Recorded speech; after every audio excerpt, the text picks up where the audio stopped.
y agradecer a los directivos de la SAI por esta invitación. Veo aquí a un distinguido miembro de la Junta Directiva, el doctor Ignacio Izaza, y amigos arquitectos e ingenieros de vieja data como Darío Restrepo, José María Bravo, Alberto Piedreita, y también veo jóvenes estudiantes de arquitectura, porque el tema que se nos ocurrió surge de conversaciones con la gente sobre este Medellín de contrastes. Nos dan muy bonitos premios por edificios aislados, por bibliotecas, en barrios, etcétera, pero los contrastes graves están en los barrios marginados, en la mayoría grave peligro de derrumbamientos e inundaciones por estar asentados ilegalmente, no solamente en las cimas de los montes, sino a orillas de quebradas. Repito, es una ciudad de contrastes. En la lucida celebración de los 100 años de la SAI, nos preguntaba un periodista repentinamente: ¿usted qué opina de esta situación de Medellín en cuanto a arquitectura y urbanismo? Le dije, en resumen, eso que les planteo, los grandes contrastes. Ganamos el premio a la ciudad innovadora, el alcalde saca pecho, pero al mismo tiempo se desconocen los gravísimos problemas sociales de todo ese cinturón de las comunas que rodean la ciudad, problema que no solo es de Medellín, sino de las grandes urbes que crecen desproporcionadamente y que trata en forma descarnada el escritor William Ospina en el libro Es tarde para el hombre, de lo cual tengo alguna cita importante.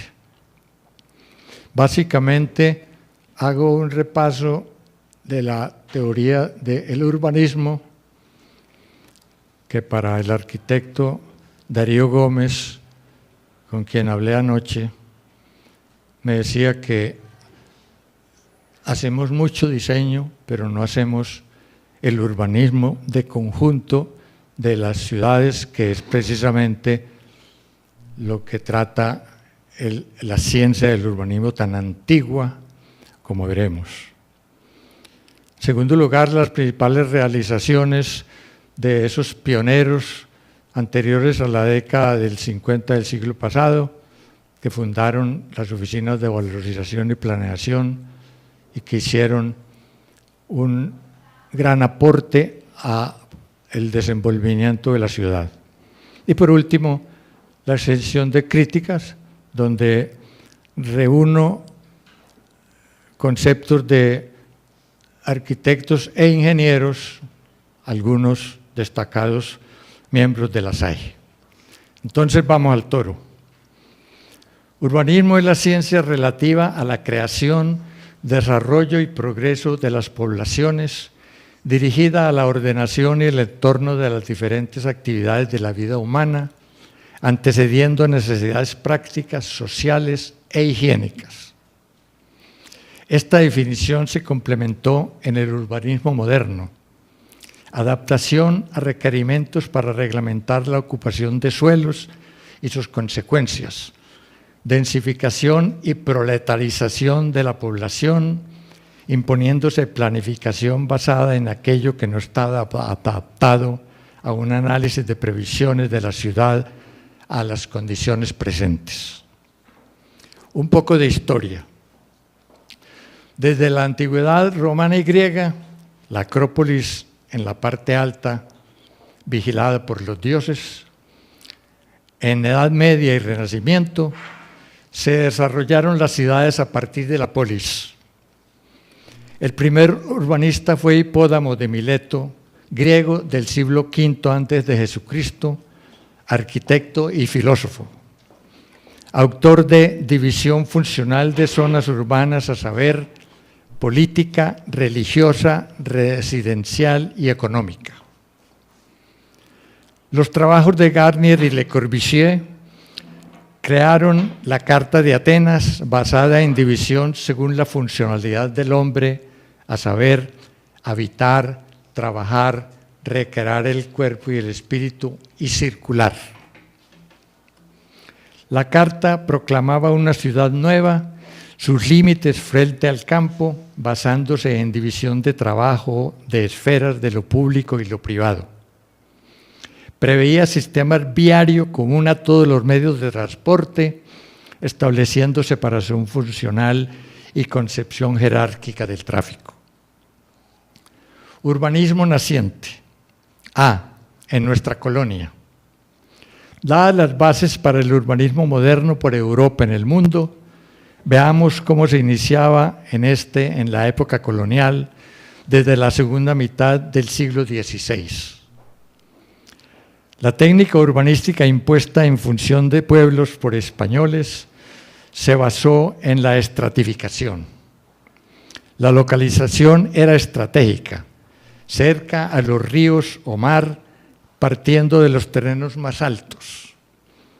Los grupos de pobladores en las ciudades coloniales se ordenaban en clases claramente caracterizadas y jerarquizadas por las normas de urbanismo impuestas por la corona, o sea, los terrenos más elevados eran para los ricos propietarios de tierras y descendientes de conquistadores.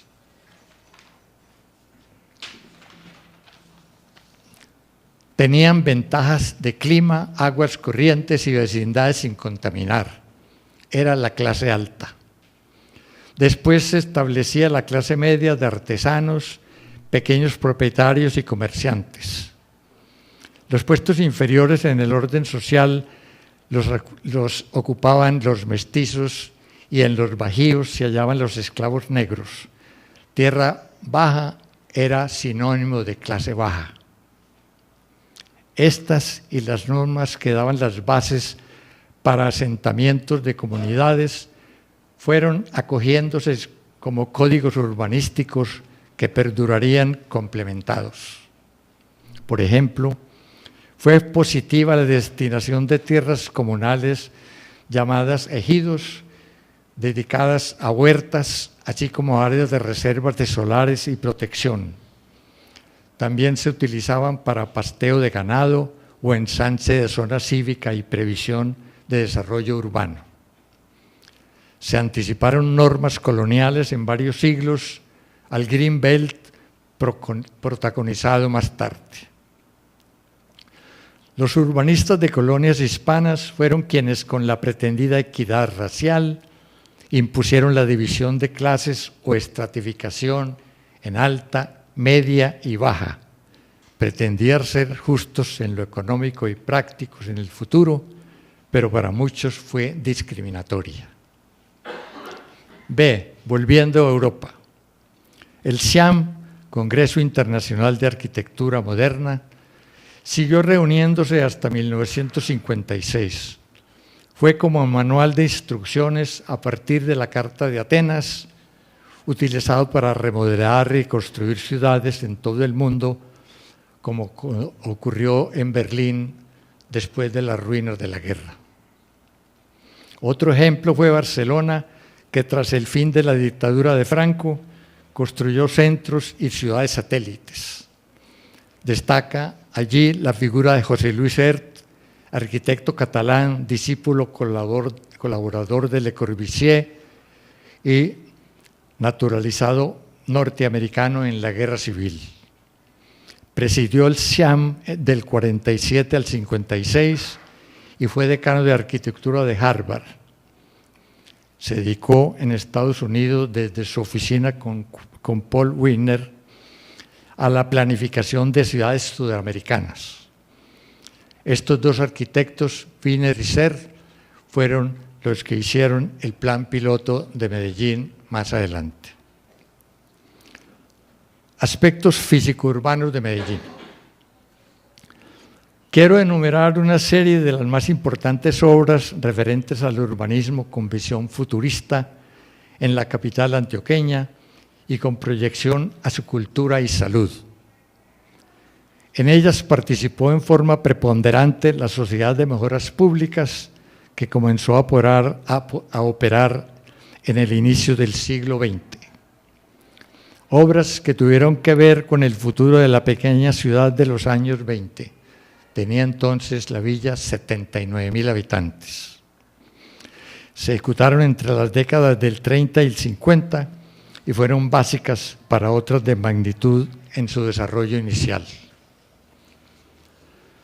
Sin duda, la realización más notable de la Sociedad de Mejoras fue la rectificación y canalización del río Aburrá, iniciada por tramos de Ancón La Estrella a Ancón del Norte. En especial, la zona comprendida entre El Poblado y Argos era de pronunciadas anegaciones por la altura del lecho. Por eso, la cuelga fue trascendental para el desarrollo de Las Vegas. Por ejemplo, por la Aguacatala, el lecho bajó entre 6 y 8 metros. Un célebre urbanista perpetuó esta sentencia: el urbanismo cuelga de los drenajes, que hay muchos ingenieros que saben lo importante que tiene drenar los terrenos para el futuro de las urbanizaciones. Al rectificarse el cauce a la altura del Cerro Notibara hacia el norte, permitió, a partir de 1928, iniciar la apertura de las avenidas de los Libertadores. El avance de estas por tramos fue lento debido a las dificultades para obtener fondos por el municipio. Por fortuna, en 1941, el gobierno central decretó continuar por cuenta de la nación las obras faltantes de rectificación y canalización del río. Fue trascendental la previsión de decretar los retiros de 30 metros al lado y lado del cauce, más adelante ampliados con la protesta de muchas empresas. La SMP impulsó otras obras, en especial para el desarrollo vial: cobertura de parte del lecho de la quebrada Santa Elena hacia conformarse la Placera Notibara, y posteriormente la construcción del hotel por sociedad encabezada por don Bernardo Mora. Asimismo, la proyección del aeropuerto local, cuya construcción comenzó en 1931, impulsada por don Gonzalo Mejía.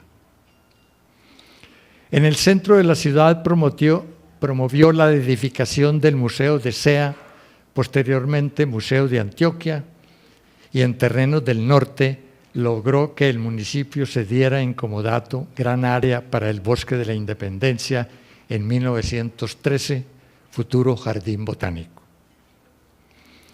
Bajo la dirección de la sociedad, el Instituto de Bellas Artes, cuya construcción terminó en 1935, también corrió por su cuenta lo mismo que su operación.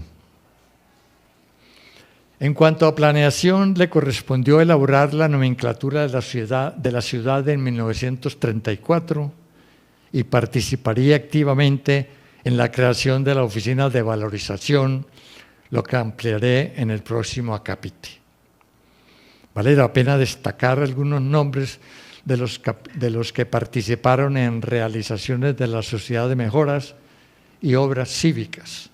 Seguro pecaré por omisión: Ricardo Olano, Guillermo Echavarría, Martín Rodríguez, José Ramírez Jones, Antonio Espina, Marcos Peláez y el ingeniero Jorge Restrepo Uribe, además de líder cívico, alcalde en 1955 y 56.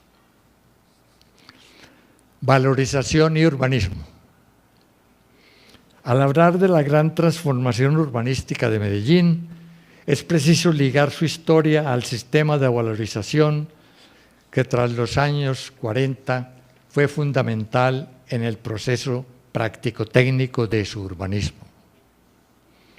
Las aperturas de grandes áreas de terrenos, en especial en la zona occidental del río, se desarrollaron inicialmente en uno de los preceptos que citamos: adaptación de la ciudad a las condiciones de la época y futuras. Por ejemplo, la avenida 33 permitió desarrollar, previo a las edificaciones, diseño de loteo y proyectos viales y de servicios completos.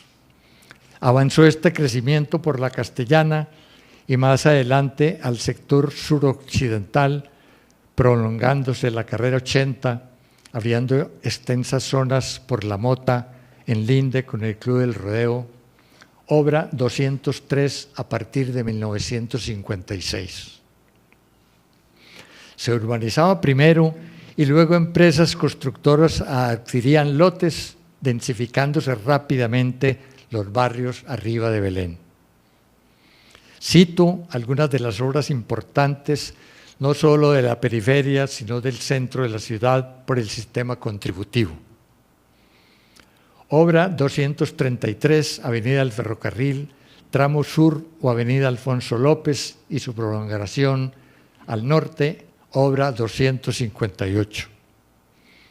La número 272, Plan Integral de la Avenida Las Vegas, y una de gran importancia para el desarrollo de amplio sector del poblado, la 246, que comprendió la apertura de las transversales inferior y superior, y 10 kilómetros para ensanche de la llamada carretera Poblado-Zúñiga hasta límites con Envigado, obra iniciada a finales del 60.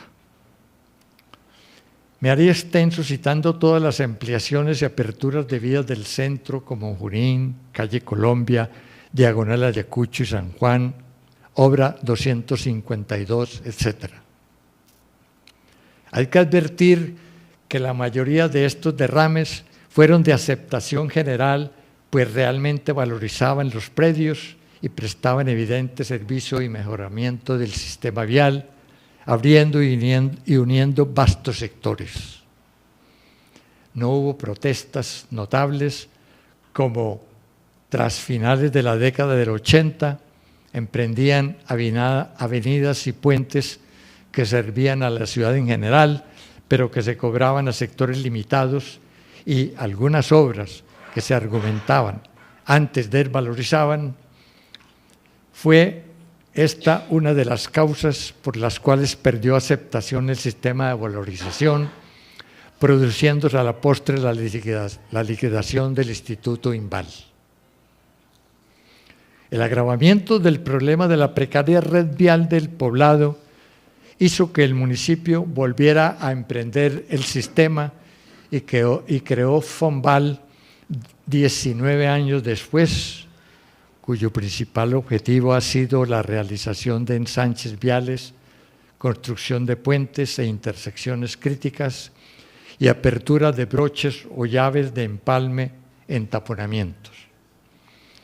Esto último, desgraciadamente, se ha venido ejecutando con timidez, considerándose paños de agua tibia para problemas tan serios como los de la Comuna 14.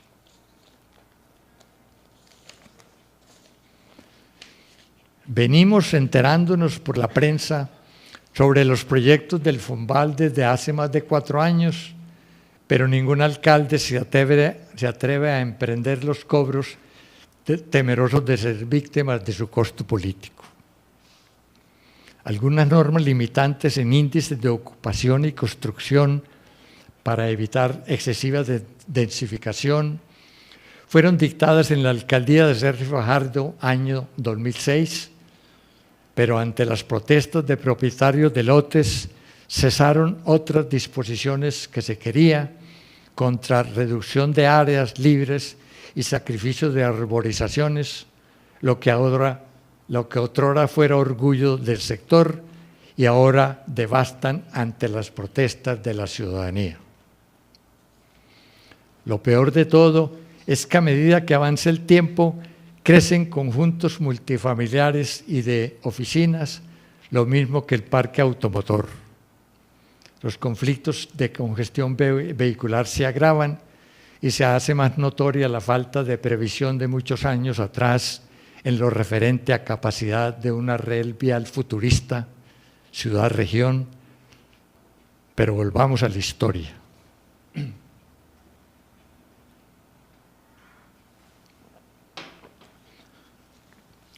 A fines de 1947, procedentes de Nueva York, habían llegado los urbanistas Wiener y Cerf, americano y catalán respectivamente.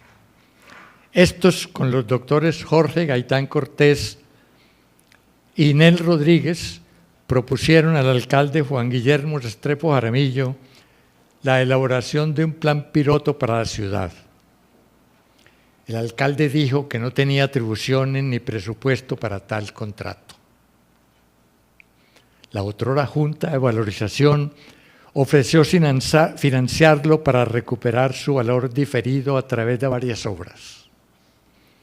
En julio de 1948 se autorizó el contrato para elaborar un plan piloto para Medellín, que era trascendental para su desarrollo armónico a partir de la mitad del siglo XX. En 1950 se creó la primera oficina llamada Plano Regulador. Bajo la coordinación de Nel Rodríguez se nombró grupo técnico para estudiar y aprobar el proyecto de los especialistas en planeación urbana citados.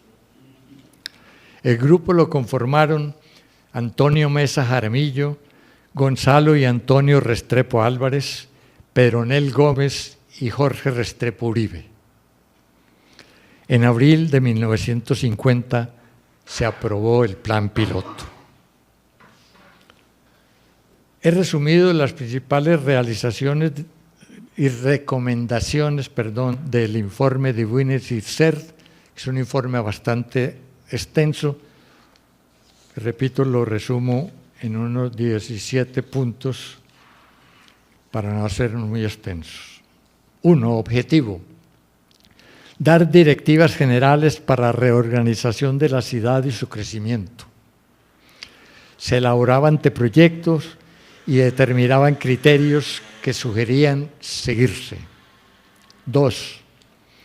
Estudiar la relación del Valle de Aburrá con el territorio nacional, comillas, pues las condiciones topográficas han retardado la construcción de carreteras y ferrocarriles, cierra comillas. 3. Por la vocación de Antioquia como zona industrial, ven importante acceder a puertos sobre el Pacífico y el Atlántico por vías que por sus especificaciones se hagan más cortas. 4. Problema principal a resolver consideran el de las inundaciones del río Aburrá y la erosión del suelo. Esto principalmente por el sector nororiente, barrios populares. 5. Comillas, por no haber criterio consistente para la localización de la industria, está regada por toda el área metropolitana. El humo, los gases, el ruido y peligro del tráfico pesado han invadido áreas residenciales. Cierra. 6. Comillas, en barrios de calles antiguas de sectores estrechas comienzan a levantarse bloques de multifamiliares sin prever anchos suficientes de las calzadas para otorgar licencias. Cierra. 7. Comillas.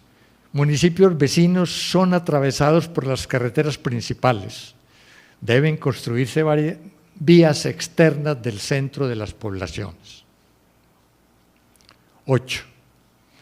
En el proyecto, la óptima zona establecida para la industria en especial es a lo largo de las márgenes del río. 9. Complementando lo anterior, proponen prever cinturones verdes para aislar la industria de las zonas residenciales. 10. Comillas. La carretera hacia Bello está embotellada por la topografía y la estrechez del valle. El uso de la zona requerida implicaría continuar la rectificación y canalización del río, permitiendo una paralela de amplias especificaciones por la margen izquierda. Sería la autopista norte. 11. Comillas. Los puentes sobre el río son escasos, estrechos y peligrosos. Al planearse un sistema macro de vías, requiere construirse puentes y accesos de buena capacidad. Cierra. Dan el listado de los puentes más precisos. 12. Comillas. El sitio del aeropuerto, las playas, no es el ideal para el futuro desarrollo de la ciudad. Debería pensarse en uno más alejado de proyecciones futuras. Cierra. 13. Comillas. Importante como ciudad industrial que Medellín pueda comunicarse con la capital por vía con menor recorrido que la precaria actual. Recordemos que era por Sonsón. Cierra. Proponen buscar preferiblemente el valle del río Magdalena. 14. El centro cívico y sede del centro administrativo lo proyectaron en la zona del ferrocarril y bodegas cafeteras, comillas, que por mal ubicadas deben salir del centro. El conjunto estará unido por avenidas, una en sentido norte-sur y otra oriente-occidente. Cierra. Observando el anteproyecto de los urbanistas para la sede de la Alpujarra, vemos que se ejecutó en general muy acorde a lo sugerido.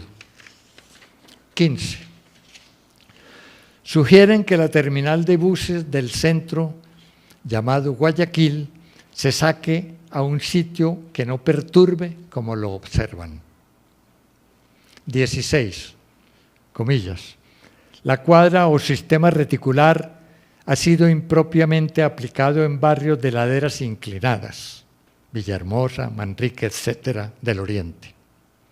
La pendiente fuerte de calles ha convertido en cañadas muchas de ellas, haciendo casi imposible unir unos sectores con otros. Cierra. 17. Recomiendan una vía circunvalar por el sector oriental del centro, de sur a norte, la cual sería servida por buses. Esta se ejecutaría más hacia el centro que la propuesta y que es hoy en día la avenida oriental. Puede notarse que las recomendaciones del plan fueron aceptadas y acatadas más tarde con grandes beneficios para la ciudad. Quería destacar, al hablar de este plan de los arquitectos especializados Wiener y Serre, lo importante que es hacer un plan general tan a fondo como el se hizo en esa época, que, entre otras cosas, no se ha vuelto a repasar. Quinta parte, algunas ideas críticas. De la puya, doctor Restrepo.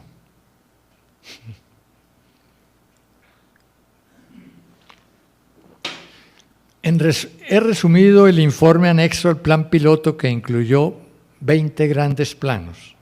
Wiener y Serre, sin vivir aquí, captaron los aspectos básicos a tener en cuenta para un devenir armónico de la ciudad. De esto hace más de 60 años y ojalá el desarrollo de nuestra planeación hubiera tenido una actualización técnico-práctica de ese talante.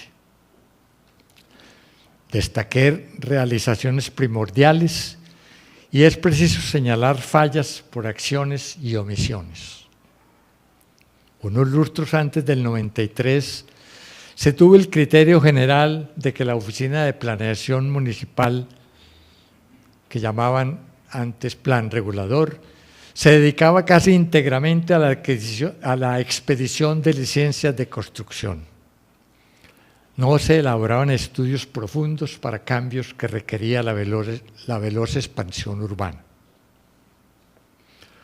Alberto Piedrahíta nos recordaba cuando, como gerente del ICT, sufrieron las exigencias de la Oficina de Planeación por normas sobredimensionadas en barrios de estratos bajos. Por el contrario, en los de estratos altos como el Poblado, han sido laxos en exigir amplias especificaciones, en especial para vías. Un ejemplo patente es el del barrio La Linde, cuyo acceso por la carrera 42A era el enrielado de la finca. Simplemente se pavimentó sin siquiera rectificar curvas verticales y horizontales. En otros sectores se exigían proyectos completos para urbanizar, como en Laureles y La Castellana, como debería ser. Leo en Secretos de un líder, cofres de recuerdos del doctor Álvaro Villegas, inquirido por Germán Jiménez, que estando aquel en la alcaldía y el ingeniero Dieter Castrillón en la gerencia del ICT Antioquia, les tocó capotear el papeleo de planeación. Dieter siguió instrucción del alcalde para poder iniciar los programas del barrio López de Mesa. Dijo Villegas Moreno, comillas, monte una carpa donde se va a hacer la urbanización, presente a la Junta de Planeación y a la administración el proyecto y en media hora se lo aprobamos. Cierro comillas. Por el camino de la burocracia se gastarían medio año, añade el texto. En nuestro corto periplo como curador urbano, previo al concurso dispuesto por la ley en 1992, conocimos a fondo las normas a las que deben ceñirse las curadurías. Son puntuales para reglamentar las unidades de edificación como vivienda, comercio o industria. Lo mismo que las limitaciones para algunas actividades acorde a la zona. Pero falta amplitud de normas urbanísticas para prever soluciones a saturación vial que miren al futuro, no solo en el aspecto vehicular, sino para elementos menores como para bicicletas y facilidades peatonales, lo que llamó el crítico de arquitectura italiano Guido Dorfles pequeño urbanismo. Dotaciones por una mejor calidad de vida en los exteriores, cubículos para espera de buses, kioscos de revistas, carteleras publicitarias y áreas previstas para ensanches de servicios públicos de nuevas tecnologías como antenas de telecomunicaciones que hoy son estorbo en la mayoría de los barrios.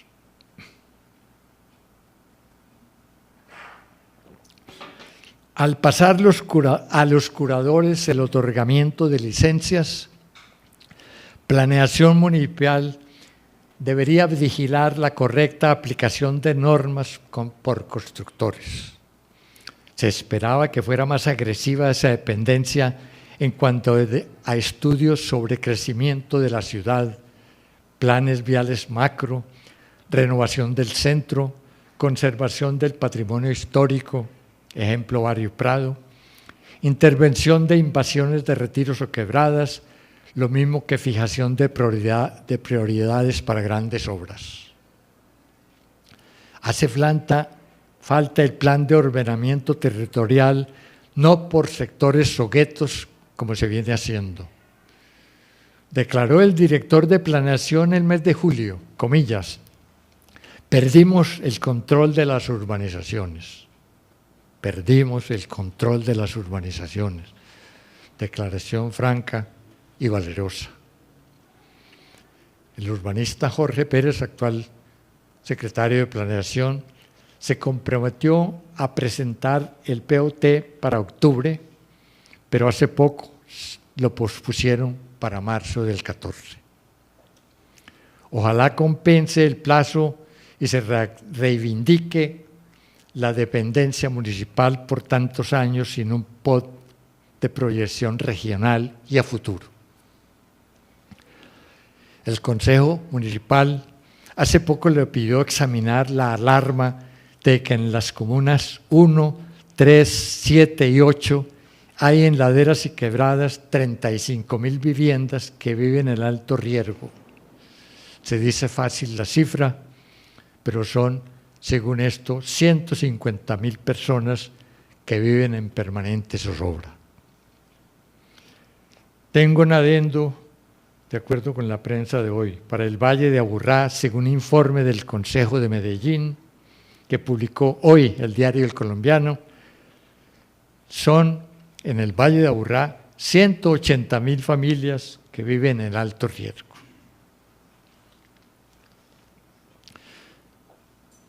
En edificaciones cofinanciadas por entes públicos, se permitió saltarse a la torera normas de urbanismo sobre accesos y parqueaderos para sitios de eventos públicos masivos. Tal el caso del adefesio de la ampliación de la Plaza de la Macarena. El municipio es socio con el 49%. Aparte que se obstaculiza el tráfico saturado de la autopista, burlaron el Estatuto sobre Patrimonio Histórico en la cual habían declarado el coso, dañando su estilo clásico mudéjar de la arquitectura hispanoárabe. Me dicen que fue una alcaldada de Luis Pérez. Debe ser, ¿no? Ha faltado oportuno control oficial sobre avance de obras acorde al tipo de licencia. No se compadece que se den cuenta tardíamente del adelanto de bloques de vivienda de interés prioritario VIP, con proyectos que falsean la esencia del subsidio, de subsidios estatales para clases media y baja, cobrando a costos de sitios de tratos altos donde se levantan. Hasta julio del 2013 habían presentado 140 demandas por estafa y 40 acciones populares. De 170 planos aprobados, el 40% no se ajustaba a las normas y el 1 de agosto 330 denuncias estimándose en 400 propietarios afectados. Esto ya va a ser 2 meses, faltan datos, como dicen, de otros municipios. En las últimas administraciones pareciera que cada alcalde quiere hacer su obra con celeridad para cortar la cinta sin suficiente estudio del impacto general. El ingeniero Joel Moreno, distinguido ingeniero de la SAI, cuestiona la falta de ingeniería en el Parque del Río, comillas.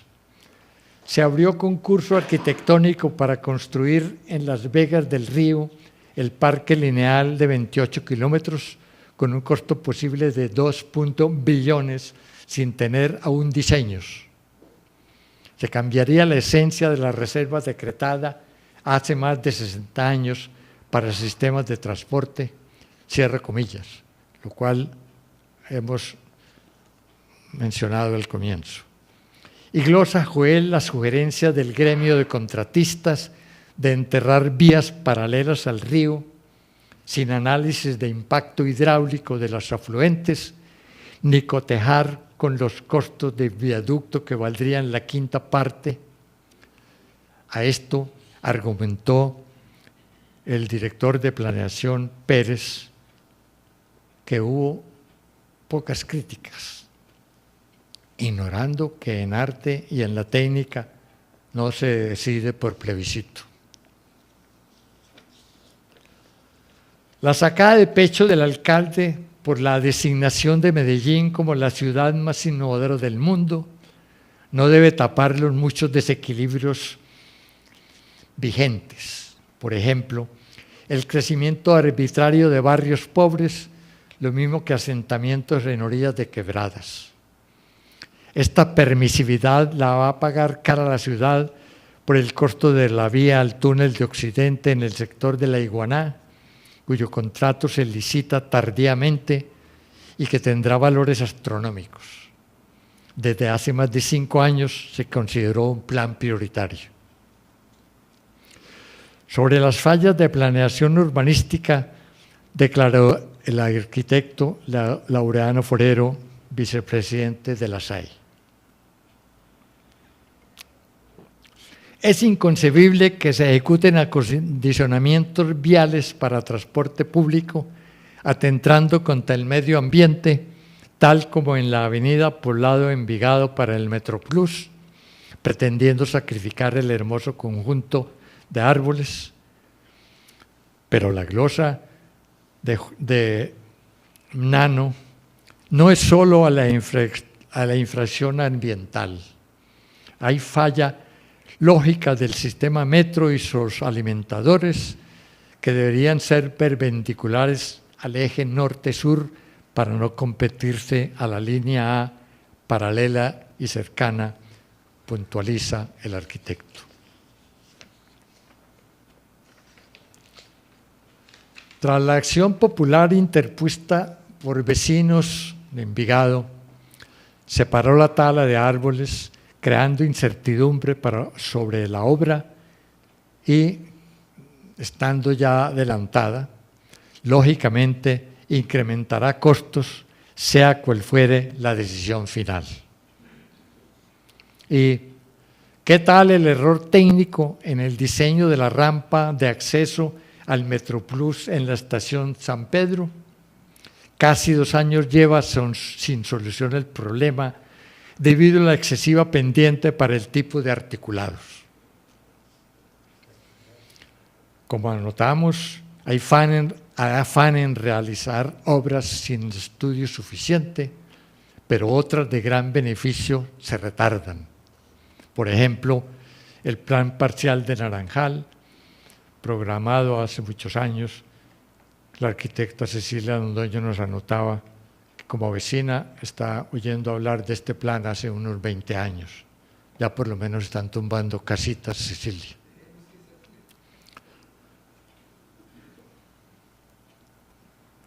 Así también otros planes, por ejemplo, el plan parcial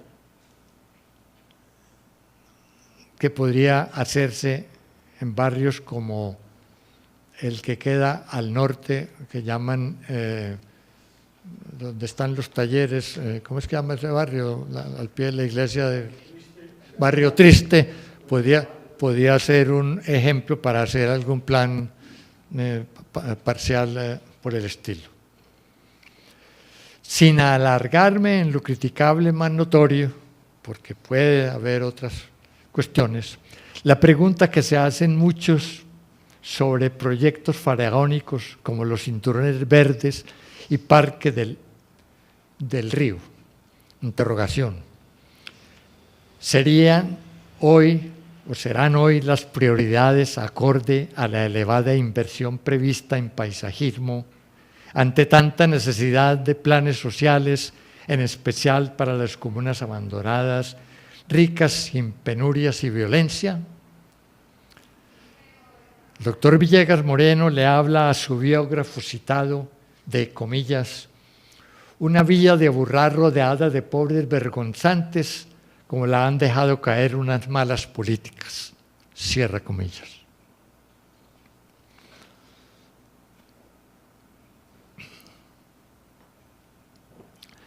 Planeación y urbanismo, título de esta disertación que hemos tratado con teoría, historia y crítica.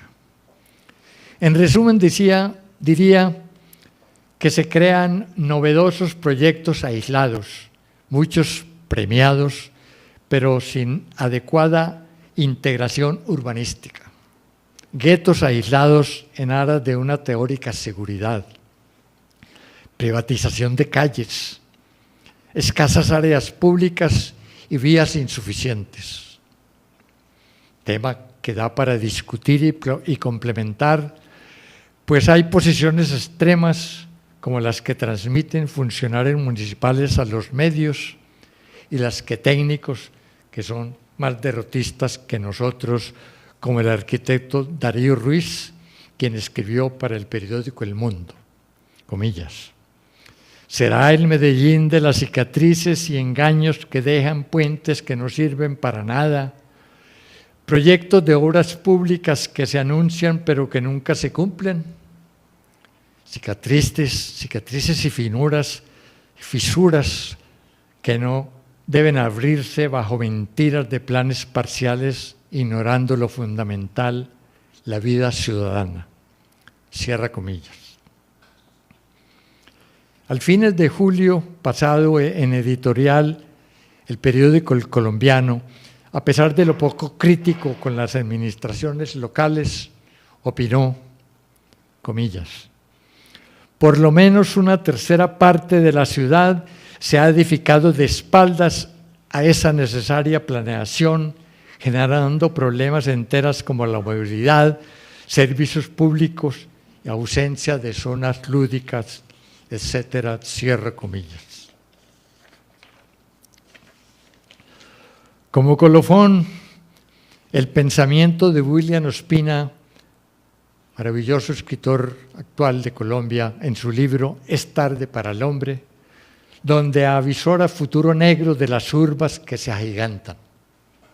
Comillas. En las azoteas del centro de Sao Paulo y en algunas comunas de Medellín, uno siente que las ciudades no son más que coronas de la civilización. Son dédalos cruentos y desalmados donde se gestan monstruosos indeseables. Cierro. Evoca luego a Baudelaire, quien visualizó, comillas, hormigantes metrópolis tiranizadas por el trabajo y el tedio, donde el espíritu deberá refugiarse en los paraísos artificiales del opio. Cierra. Y concluye el escritor con el apocalíptico presagio, comillas, tal vez los hangares atómicos darán cuenta de una humanidad frágilmente hacinada en inmensas colonias urbanas, o la bomba demográfica se convertirá a los humanos en termitas enloquecidas que se aniquilarán a sí mismas. Cierro comillas. Ojalá nuestra villa no sea víctima de tan terrible hacinamiento. Reitero los agradecimientos por su atención y mil gracias.